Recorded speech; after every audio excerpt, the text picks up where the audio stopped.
Nas últimas 2 décadas, o Brasil conseguiu estabilizar a economia e elevar a classe média a milhões de cidadãos. Mesmo assim, o país ainda encontra enorme dificuldade para oferecer serviços públicos de qualidade a todos. Este parece ser o grande desafio da administração pública para as próximas décadas.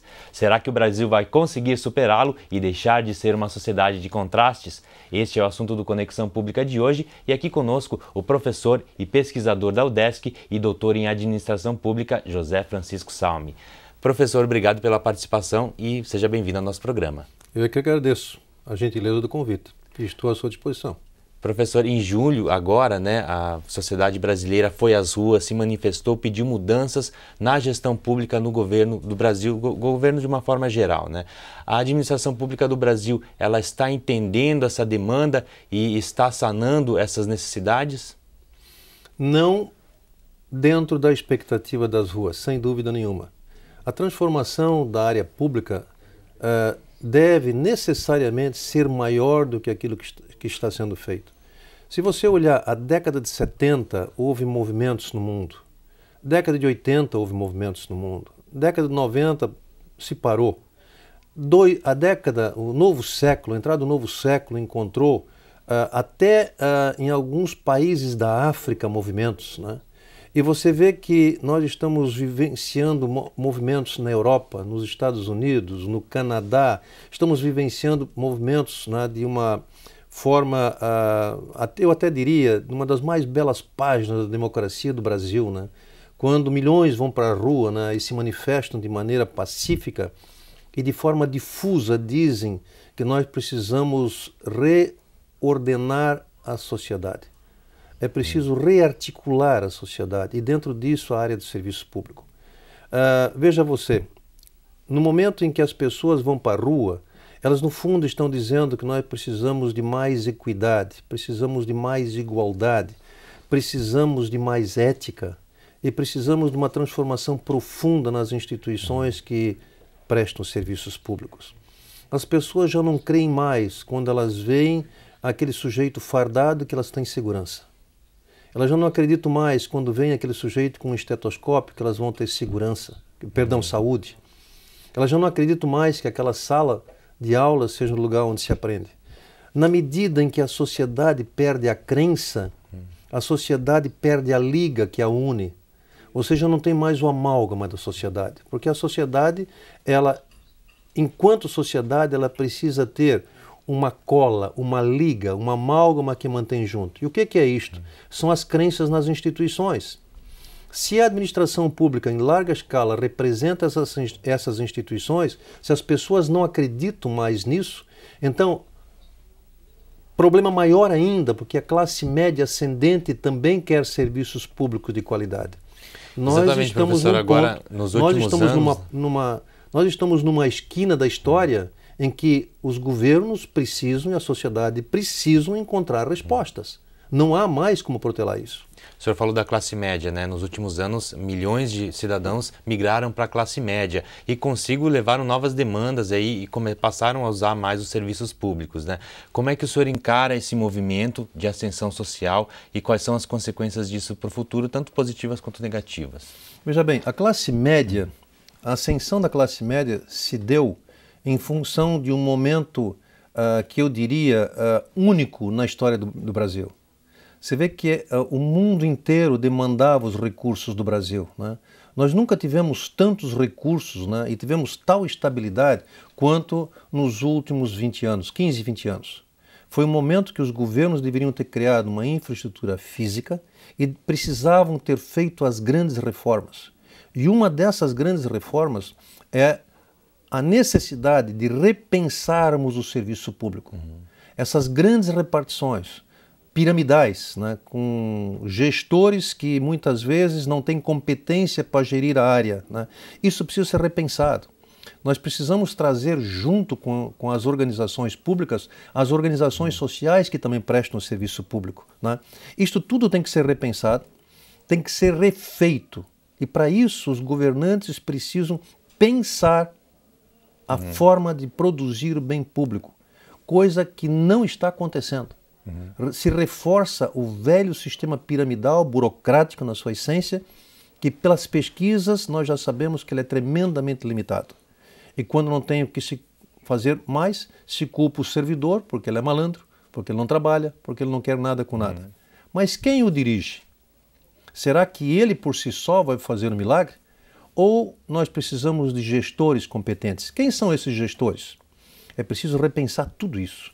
É muita coisa para ser feita no tempo que se tem, mas alguma coisa precisa ser feita. Professor, quais são essas expectativas que a classe média ela traz, né, essa nova classe média traz, e quais são as consequências disso para os movimentos sociais, econômicos e políticos também do Brasil? Eu diria que não é apenas um movimento de classe média, né? É um movimento difuso de todas as classes, né? E o brado desse movimento difuso, né, da voz das ruas, não é o passe livre. O passe livre faz parte do negócio chamado equidade, né? Mais igualdade. Eu quero que os meus impostos me tragam benefícios, né? Eu quero que esse dinheiro retorne sob a forma de segurança, sob a forma de educação, sob a forma de saúde, sob a forma de infraestrutura, né? Quando a voz das ruas fala em menos corrupção, né? Ou na utopia da extinção da corrupção, né? Que podemos chegar próximo a extingui-la, né? Mas o ser humano sempre é um ser que está sujeito a isso, né? Mas quando a voz das ruas diz que querem menos corrupção e que querem melhores serviços públicos, no fundo elas estão falando num reordenamento dos valores da sociedade, né? Eu acho que a grande revolução que nós estamos vendo hoje não é necessariamente o serviço público, não é nada disso, mas é uma revolução de valores. É preciso repensar o modelo de administração pública que nós temos hoje, professor? Mas não tenho a menor dúvida, o repensar o modelo de administração pública é algo que se faz necessário urgentemente, mas com novos valores. Se nós tivermos os velhos valores, né, do interesse próprio, do egoísmo, da desigualdade, né, e do tratamento não equânime por parte do cidadão, nós temos que repensar o que nós estamos falando quando falamos o cidadão. Nós temos que repensar a administração pública como algo que serve à sociedade. Mas como é que isto vai servir à sociedade se você tem aquele castelo, né, e dentro daquele castelo tem uma hierarquia, e se aquilo é algo que acontece à parte do mundo real? Que é o que está acontecendo no serviço público, né? Nós temos que repensar tudo isso. A tarefa é enorme. Logo após os protestos de julho, né, uma das propostas que surgiram, aliás, os protestos de junho, uma das propostas que surgiram foi a reforma política que já é discutida, na verdade é um projeto que já está no Congresso há muitos anos e ele não anda. Por que isso não vai para frente? Por que é tão difícil se fazer essa reforma política no Brasil? Se nós consultarmos a história, os últimos 200, 300 anos, né, a sociedade ocidental ela é guiada por algo chamado o interesse e o individualismo, né? Então, enquanto a sociedade legitima o interesse do individualismo, em outras palavras, um palavrão, o egoísmo, é evidente que cada um busca o seu, né? E esse interesse privatizante que não leva em conta o interesse público, que não leva em conta o bem comum, né, faz com que a sociedade legitime, até certa forma, essa busca de cada um por si e Deus por todos, né? Evidentemente que isto não funciona mais. A voz das ruas diz isso claramente, não só no Brasil, mas em todo o Ocidente, né? Na medida em que isto não vale mais, é preciso que os políticos, que as lideranças, que a elite também tomem conhecimento disso. Enquanto não tomarem conhecimento disto, nós não vamos ter reforma, as vozes das ruas têm que ser mais preocupantes. E eu diria o seguinte, o que é que está se esperando? Se espera definitivamente que haja uma revolução nas ruas? Que haja mais violência? Que se leve isso a certos extremos para que as pessoas despertem para a necessidade desse novo?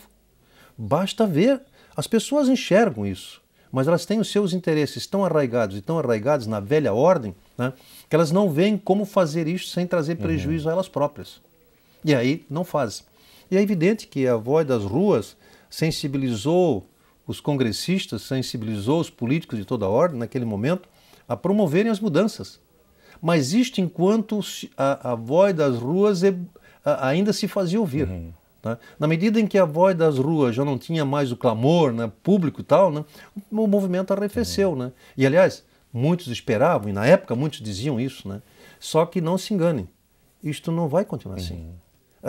Nos últimos 50 anos nós estamos vendo vozes nas ruas que cada vez aumentam mais, né?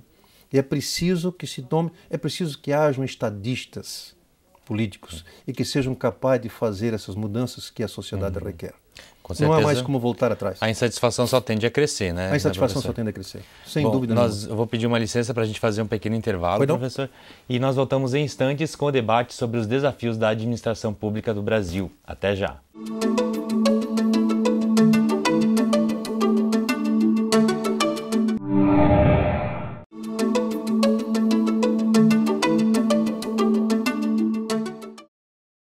Estamos de volta com Conexão Pública, hoje falando sobre os desafios da administração pública brasileira. Nosso convidado é o professor e pesquisador da UDESC e doutor em administração pública, José Francisco Salme.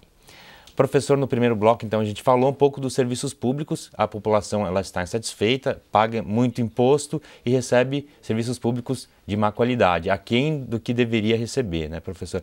A população ela já há algum tempo, ela se organiza e começa a tentar melhorar por conta própria esses serviços, né? Como é que está esse processo no Brasil e em Santa Catarina também?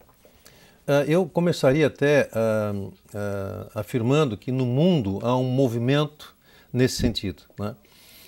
Se você olhar alguns países da Europa, Estados Unidos, alguns países da África, da Ásia e também no Brasil, você observa que existem inúmeras formas de se produzir o serviço público que não é a repartição pública tradicional. Não é a burocracia pública que produz, mas há outras formas. Você tem organizações sociais, você tem fundações, você tem associações de bairro, você tem cidadão que produz o serviço público fazendo um trabalho voluntário ou não. Então, há uma fragmentação dentro da sociedade de entidades que produzem o serviço público. Esse conjunto fragmentado todo coproduz o serviço público. Já existe uma literatura mundial hoje, na área da administração pública, com um conceito de coprodução que nada mais é do que o serviço público sendo produzido pela organização pública, por organizações sociais das diferentes formas, ONGs, etc., por associações, por comunidade de bairro, pelo cidadão. Esse conjunto coproduz o serviço público. Quando isto está formado em rede e quando a administração pública burocrática, o governo, né, coordenam essa rede, a gente diz que a coprodução do bem público se faz via governança pública. Como é que está o governo brasileiro? Os governos do Brasil estão ainda... Esta é uma realidade que já acontece na sociedade e no tecido social no Brasil, mas os governos não assumiram isto ainda. Né? Eles ainda estão na velha administração pública, que é aquela pirâmide burocrática pesada e que não dá a resposta que o povo governo hoje... é responsável por todos os serviços, que muitas vezes não consegue dar conta. Né? Ele não enxerga esse outro lado que existe na sociedade, que existem milhões de pessoas que estão participando da produção do bem público, né? Ou dos serviços públicos. Ele não está trazendo esse pessoal junto. Nós não temos, talvez até, eu ousaria dizer, que nos governos não existe competência instalada para colocar isso junto e coordenar. Por exemplo, como é que você vai liderar essa rede? Como é que você vai coordenar essa rede? Como é que você vai controlar os recursos dentro dessa rede? Se você tem gente que tem que responder hierarquicamente dentro da burocracia pública e não hierarquicamente dentro das organizações sociais ou dentro da comunidade. É algo muito complexo. E pior, as universidades, a maior parte das universidades no Brasil que trabalham com a administração pública, trabalham com a ideia de organização pública e não de produção do serviço público. Se elas estivessem voltadas à produção do serviço público, elas pensariam em como organizar a produção, mas elas estão preocupadas com a organização burocrática do governo e estudam aquilo. Ou seja, as próprias universidades estão fazendo com que o conservadorismo da área pública permaneça e não dê a resposta para esse momento novo, momento extraordinário, né? Eu diria até que esse é um momento único que as universidades precisariam atrelar os seus cursos de administração e administração pública nessa novidade que está acontecendo aí.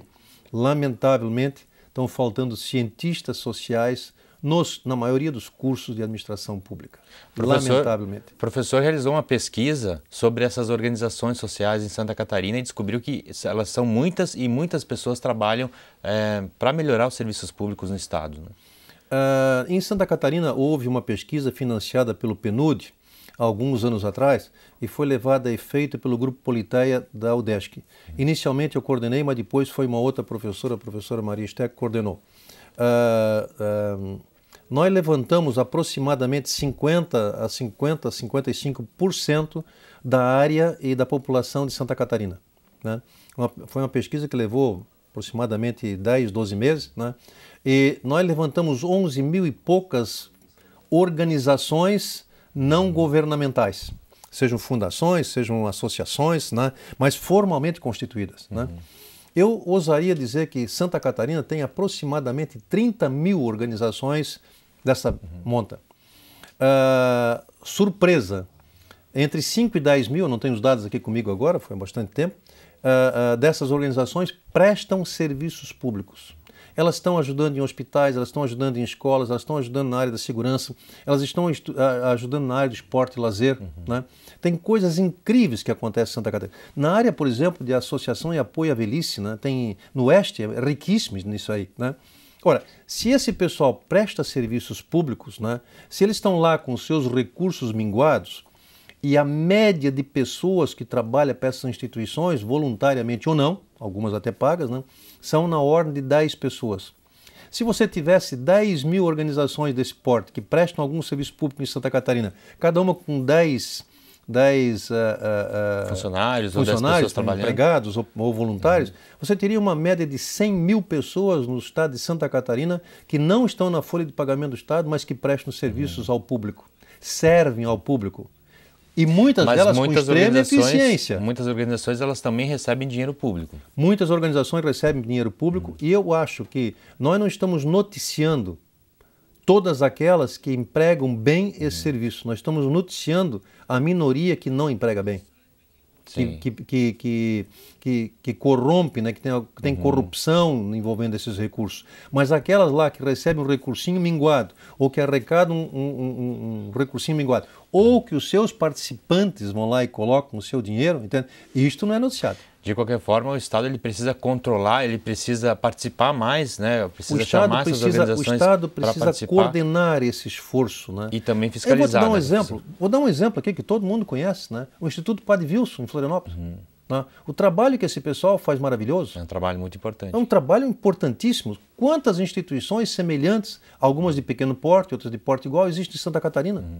Esse pessoal não produz serviço público? Claro que produz. Aliás, esta é uma forma, é um exemplo brilhante de coprodução de serviço público. Se isto fosse uma rede, né, se houvesse uma rede, nós poderíamos dizer que Santa Catarina teria uma governança pública, né? É lamentável que não haja espaço que estude isso no governo. Parece que os problemas do dia a dia são de tal monta que não dá tempo de pensar maior. É preciso pensar maior isto, né? Eu até diria, debates nos outros poderes, debates no judiciário, debates no legislativo, precisam ser levados a efeito com relação a isso. Você precisa ter toda uma nova mentalidade, por exemplo, em termos de Tribunal de Contas, quando se fala nisso, né? Como é que se controla todo esse esforço, né? É uma outra forma de controle, né? Enfim, existe um campo de planejamento, de pesquisa, né, nessa nova forma de administração pública que é fantástico. Sem dúvida, é uma proposta para a gente estudar e avançar nesse sentido, né, professor? Eu diria que a prática está avançando mais rápido do que as universidades, do que os governos, do que das pessoas. As pessoas estão fazendo acontecer enquanto a letargia, né, eu diria intelectual e de planejamento, nas áreas formais de governo e das instituições. É lamentável isso, é lamentável. Bom, professor, agradeço muito a participação do senhor aqui no nosso programa. Infelizmente, o nosso tempo chegou ao fim. Eu só convidaria a quem nos vê que tentasse pensar diferente da realidade quadrada da burocracia pública para enxergar os avanços notáveis que estão acontecendo na sociedade, apesar dos governos e apesar de suas instituições. Com certeza. Muito obrigado por terem me convidado. É importante parar e pensar um pouco diferente, exatamente, né, professor? Obrigado por terem me convidado. E o Conexão Pública vai ficando por aqui. Nós voltamos na semana que vem para discutir aí um novo tema, sempre sobre a administração pública. Até lá!